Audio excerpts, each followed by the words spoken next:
రాజకీయాలలో ఎన్నో మార్పులు చేర్పులు వస్తూనే ఉంటాయి. కొన్ని సందర్భాల్లో సన్ స్ట్రోక్స్ కూడా తగులుతూ ఉంటాయి. అంటే సన్ స్ట్రోక్ అంటే మనకి ఎండాకాలం దొరికే వడదెబ్బ కాదు. ఈ సన్ యొక్క ప్రవర్తన వల్ల కానీ తన యొక్క బలహీనత వల్ల కానీ ఆ రాజకీయవేత్తకి దెబ్బ తగలచ్చు. ప్రత్యేకంగా జోగి రమేష్ కుటుంబం గురించి గత 2 రోజులుగా జరుగుతున్న సంఘటన చూస్తూ ఉంటే, ఎందుకంటే ఒక 10 రోజుల క్రితం ఆయన కోడలు బయటకు వచ్చి పోలీస్ స్టేషన్లో కంప్లైంట్ ఇచ్చింది. నా భర్త సంసారానికి పనికిరాడు, అంతేకాకుండా నా అత్త కట్నం తెమ్మని నన్ను బలవంతం చేస్తున్నది, మా మామ నన్ను కావాలని మతం మారమని గొడవ పెడుతున్నాడు అని 3 కూడా చాలా బలమైన కారణాలు పెట్టేటప్పటికీ ఈ సంగతి మరి జోగి రమేష్ తెలుస్తుందిగా. పోలీసులే ఫోన్ చేసి చెప్తారు, సార్ ఏంటి మీ కోడలు వచ్చి ఇలా కంప్లైంట్ చేసింది, మేము ఎఫ్ఐఆర్ బుక్ చేయాల్సి వస్తుంది, ఏంటి మీరు అంటే, ఉండు బాబు ఆగు నేను వాళ్ళ పేరెంట్స్తో పిలిచి మాట్లాడతాను అని చెప్పుంటాడు ఈయన. ఆ విధానంలో ఏమైందంటే జోగి రమేష్ ఇంట్లో పంచాయతీ జరుగుతున్నది. పంచాయతీ జరిగే సమయంలో కొడుకు తాను సంసారానికి పనికిరానని, ఆ సంగతి తన తల్లిదండ్రులకు తెలియచేశానని చెప్తూ, నేను ఎంత చెప్పినా మా డాడీ మా మమ్మీ ఇద్దరూ వినలేదు, నన్ను తీసుకువెళ్ళిపోయి బలవంతంగా నా చేత వాళ్ళు ఒప్పించడం, వాళ్ళ ఫ్రెండ్స్ కూడా నా చేత అందరితో మాట్లాడించి నన్ను గట్టిగా ప్రెషర్ చేయటం వల్ల నన్ను పెళ్ళికి ఒప్పుకున్నానే కానీ నా ఫిజికల్ స్టేటస్ నాకు తెలుసు కదా, నేను సంసారానికి పనికిరాను అని కొండ బద్దలు కొట్టినట్టు చెప్పాడు. ఇంకా పైపొచ్చి అంటే తండ్రి మీదకి పైపొచ్చి ఎదురు వెళ్ళాడు అనమాట. నీ వల్లే కదా నేను ఇవాళ ఇలా జరుగుతున్నది అని. ఆయనేమో ఇంకేం పరుగు పోయింది కదా అని చెప్పేసి పాపం ఆయన గొడవ. మరి ఏదేమైనా సరే ఆయన మీద జరిగిన 3 కేసులు లాస్ట్కి చివరాఖరికి అంటే కట్నం గురించి వచ్చినప్పుడు నేను అప్పుడు నేను ఇచ్చాను కదా అని ఆ ఫిగర్స్గా చెప్పేశారు. ఇంకా కావాలంటే మేము ఎక్కడ తెస్తాం, మా అమ్మాయిని నీగిరే వదిలిపెట్టి వెళ్తున్నాము, మా అమ్మాయిని మీరు చిత్రహింసలు చేస్తున్నారట, ఈసారి కనుక అలా చేస్తే మాత్రం బాగుండదు, మేము చాలా కఠినమైన చర్యలు తీసుకుంటాము అని వాళ్ళు వార్నింగ్ ఇవ్వటం కూడా జరిగింది. ఏదేమైనా సరే పాపం మన జోగి రమేష్కి టైం బాగోలేదు. మనం చేసుకున్న పనులే మనకి వెంటపడుతూ ఉంటాయి పాపాలుగా. మరి ఆ రోజున జనాలు వేసుకుని చంద్రబాబు ఇంటి మీదకి వెళ్ళి హడావుడి చేసి అనవసరమైన ఇవి చేసుకొని, అంత అవసరమా ఎవరికోసమైనా సరే? మరి ఈ కర్మ సిద్ధాంతం చూసారు, నమ్మితే మాత్రం కర్మ ఎవరిని వదలదండి. ఎవరికి ఎలా బుద్ధి చెప్పాలో చెప్తుంది. అది చిన్నవాడైనా సరే పెద్దవాడైనా సరే అలాగే ఉంటాయి. ఇది జోగి రమేష్ యొక్క ఇది. ఇంకొక ఆయన ఉన్నాడు, లింగం లేని రమేష్ అని. పాపం మంచివాడే ఆయన. పాపం మన సీఎం గారికి కృష్ణానది ఒడ్డున ఇల్లు కట్టిస్తే ఆ ఇంట్లో ఉంటే ఆ ఇల్లు కూల్చేసాడు పాపం జగన్ బాబు. ఆయన ఇప్పుడు పవన్ గారికి బాగా క్లోజు. అది ఎంపీ. ఈ ఎంపీ కుమారుడు మరి మందు కొట్టి డ్రైవ్ చేస్తున్నాడో కొట్టకుండా డ్రైవ్ చేస్తున్నాడో నాకు ఆ పోలీసులు ఇంకా స్పష్టమైన ఇది ఇవ్వలేదు. కానీ వాళ్ళు చెప్పిన ప్రకారం ఏంటంటే అతను చాలా మాదాపూర్లో ఒక ఇది వ్యాపారం చేస్తున్న ఒక ఆవిడ ఆ రోడ్డు క్రాస్ చేసిన సమయంలో ఇతను మంచి స్పీడ్లో వచ్చి ఆమెను గుద్దిన మరుక్షణంలోనే ఆమె చనిపోవటం జరిగింది అని చెప్పి పోలీసులు ప్రకటించారు. ఇక్కడి వరకు బాగానే ఉంది. సో పోలీసులు ఏమన్నారంటే మేము ఇది టెస్టులన్నీ చేయించిన తర్వాత మా స్టేషన్కి తీసుకెళ్ళి మీ రిపోర్ట్ ఫైల్ తీసుకున్నాము, వివరాలన్నీ అడిగి తెలుసుకున్నాము, తర్వాత స్టేషన్ బెయిల్ ఇచ్చి అతను పంపించేసామని. ఇక్కడే నాకు అర్థం కాని విషయం ఒకటి ఉంటుంది. ఇలాగ మీ పిల్లలు కానీ మా పిల్లలు కానీ ఎవరైనా చేశారనుకోండి, వీళ్ళు స్టేషన్ బెయిల్ ఇస్తారా చెప్పండి? అంటే అది ఎంపీ కాబట్టి ఎంపీ గారి కొడుకు ఏదైనా చేయొచ్చు, వాళ్ళకి అదే భరోసా కదా. తాగి తిరిగి ఏం చేసినా సరే మా బాబు చూసుకుంటాడులే అని ఈ సన్లు పాపం ఆ తండ్రులకి స్ట్రోక్లు ఇస్తూ ఉంటారు కదా, సన్ స్ట్రోకులు.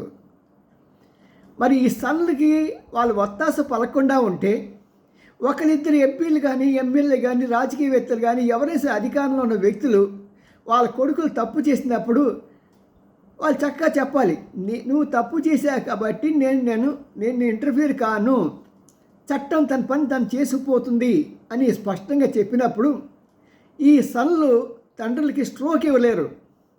ఇంకా పైపెచ్చుకి ఎలా ఉందంటే ఫాదర్ స్ట్రోకులు జరుగుతాయి. అమ్మో మా బాబు నేను తప్పు చేస్తే నాకు ఇంకా నేను ఎక్కడున్న సంగతి పోలీసులు పట్టించేస్తాడరా బాబు అనే భయం పిల్లలకు ఉంటేనండి ఇలాంటి దుర్మార్గాలు జరగవు. ఏదేమైనా సరే పాపం ఒక ఆవిడ చనిపోయింది. మరి ఆవిడ అనాలో అమ్మాయి అనాలో తెలియదు, మరి వయసుని బట్టి వయసుకు స్పష్టంగా తెలియలేదు. దీన్ని బట్టి మరి అక్కడ చూసుకునే సంగతులు అలాగున్నాయి. ఆ తర్వాత వచ్చేటప్పటికి మనకి ఎక్కువగా కనిపించేది ఇక్కడ లింగంనేని రమేష్ సంగతి అయిపోయింది కదా. అయిపోయినాక మనం ముందుకెళ్తే panchayati elections, panchayati, municipality, corporation వీటన్నిటి ఎన్నికల గురించి మరి ఎంతో త్యాగం చేసిన Pawan now he demands is share. మొన్న అసెంబ్లీ ఎలక్షన్స్లో ఎలాగైనా సరే జగన్ ఓడిపోవాలి, ఈ కూటమి నిలవాలి, ప్రత్యేకంగా మోడీ గారు అధికారంలోకి రావాలి అనే తపనతో అతను ఎంత తగ్గిపోయాడంటే అంత ఇదిగా తగ్గిపోయాడు. నాకు ఒక 21 సీట్లు వస్తే చాలు, అంతకని ఒక్కలేదు, 28, 30 వచ్చిన స్టేజ్లో. సరే ఆ మిగతా సీట్లను ఇటు ఒక 4 వీళ్ళు తీసుకున్నారు, ఒక 4 బీజేపీ తీసుకున్నారు. వాళ్ళు పడ్డి మొత్తానికి ఆ కూటమి విజయానికి ఏకఛత్రాధిపత్యంగా ఒకే ఒక వ్యక్తి పవనే లాక్కొచ్చాడు. వీళ్ళు ఎన్ని చెప్పినా సరే నేను వాళ్ళ తెలుగుదేశం పార్టీ కార్యకర్తలందరికీ ఒక సూటి ప్రశ్న వేస్తున్నా. చంద్రబాబుని అరెస్ట్ చేసినప్పుడు మీలో ఎవరైనా సరే దమ్ముగా బయటకు వచ్చి మీరు నిరసన ప్రదర్శన చేశారా? ఇప్పటికీ కూడా జగన్ని మీరు ఎవరు అంటానికి ధైర్యించాలటలే మీకు. ఏమో రేపొద్దున మన అధికారంలో ఉంటామో లేదో అనే భయం మిమ్మల్ని పట్టి పీడిస్తున్నది. ఎప్పుడు కూడా ఈ పరిపాలించేవాడు ప్రజలను కూడా నేను అన్నాను, ఈ యొక్క రాజకీయ అపోనెంట్స్ని ఇలాగ భయభక్తులతో పెట్టాలి. వాళ్ళే మొగోడు, అరే బుజ్జి వీడే మొగడురా అంటారు సరే. అలా జగనే అలాంటి స్థాయిలో ఉన్నాడు. మరి అలాంటి జగన్ని ఎదుర్కోవాలంటే మనం కలిసికట్టుగా ఉండాలని చెప్పి పవన్ ఆ రోజున నిలబట్టడం వల్లనే ఈ కూటమి విజయం సాధించింది. అంతేకాకుండా తనకి ఇచ్చిన 21 సీట్లు 100% గెలిచి తన సత్తాను చూపించాడు. అది పవన్. కానీ ఇప్పుడు జనసేన పార్టీ వాళ్ళు అడుగుతున్నారు, మనం త్యాగాలు చేశాం కదా, త్యాగాలు ప్రతిఫలం మనకి ఇప్పుడైనా ఇవ్వాలి కదా అని అంటూ ఉంటే చంద్రబాబు ఏం మాట్లాడలేదు. కానీ లోకల్గా ఉన్న తెలుగుదేశం కార్యకర్తలు లేదు మేము డామినెంట్ ఫ్యాక్టర్, మా వలన మీరు గెలిచారు కానీ అని ఈ ఊసిపోని సుత్తి కబుర్లు మాట్లాడే సొల్లుగాలు ఉన్నారు సరే. వీళ్ళు నానా విధాలుగా మాట్లాడుతున్నారు. బట్ ఏదైనా సరే చంద్రబాబుకు తెలుసు, తను అలాంటి స్టేజ్లో ఉన్నప్పుడు తన దగ్గరికి వచ్చి వత్తాసు పలికి నేనున్నాను, మనం కలిసి పోరాడదాం అని చెప్పి ధైర్యంగా. నాకు పవన్ చూస్తే ఓ రకంగా ఆనాడు టంగుటూరు ప్రకాశం పంతులు గారు చూసారా, ఆ ఉద్యమ సమయంలో కాల్స్తా అంటే ముందు ఆ తుపాకీ దగ్గరికి వెళ్ళి అతని గుండెలు చూపించి ముందు నన్ను కాల్చి అప్పుడు మిగతా వాళ్ళని చంపు అన్నాడు.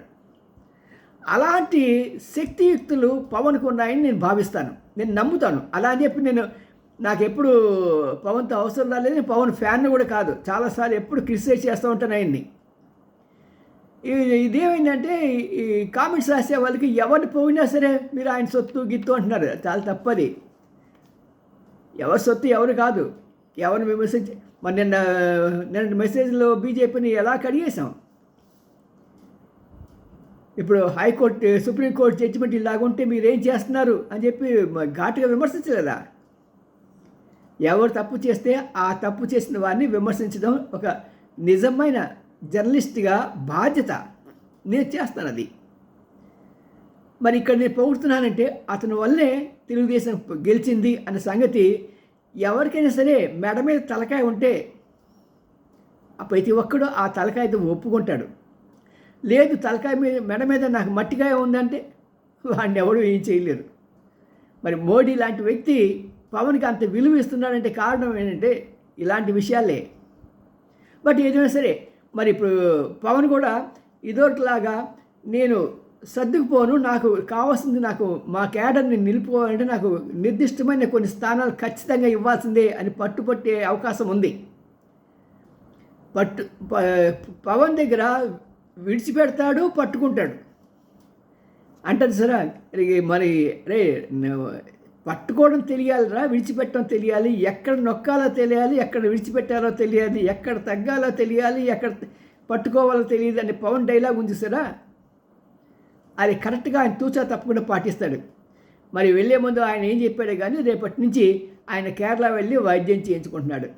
ఆయన హాయిగా మంచి ఆరోగ్యంతో తిరిగి రావాలని, ఆయన వచ్చే టైంకి ఇక్కడంతా కూడా సజావుగా ఆయనకి విరుద్ధంగా లేకుండా వీళ్ళంతా కలిసి మళ్ళీ ప్రచారం చేయడానికి మళ్ళీ వాళ్ళకి మ్యాక్సిమం సీట్లు పొందుకోవాలని వాళ్ళ తాపత్రయంతో వాళ్ళు ఉంటూ ఉండగా అవన్నీ ఫలించాలని కోరుకుందాం. సియో మీ ఎన్ రామ్జీ, సీనియర్ జర్నలిస్ట్, గుడిగన్ TV9. లైక్ చేయండి, షేర్ చేయండి.